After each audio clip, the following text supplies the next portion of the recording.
কেউ সৎ, কেউ সততা রক্ষা করেন না। কেন করেন না? তাদেরকে যে বেতন ভাতা সুবিধা যেগুলো দেওয়া হয় সম্মানের সাথে চলার জন্য এগুলো অনেক সময় পর্যাপ্ত হয় না। আমরা তো একটা সৎ বাংলাদেশ, দুর্নীতিমুক্ত বাংলাদেশ গড়ার জন্য লড়াই শুরু করেছি।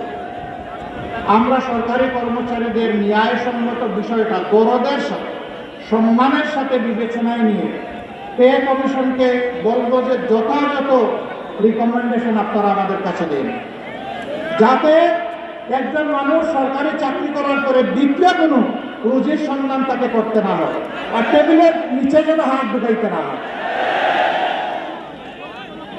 এরপরে যারা সততার রাস্তা ছেড়ে দেবেন তাদেরকে সংশোধনের জন্য চেষ্টা করব, সংশোধন না হলে কঠোর অবস্থান নেব। জনগণের আমানত নিয়ে আমরা কাউকে খেলতে দেব না, ছিনিমিনি করতে দেব না। আর যারা চাঁদাবাজি করে তাদেরকে আহ্বান জানাই, ভাই ছেড়ে দাও, এটি হারাম, হারাম পেটে ঢুকাইও না।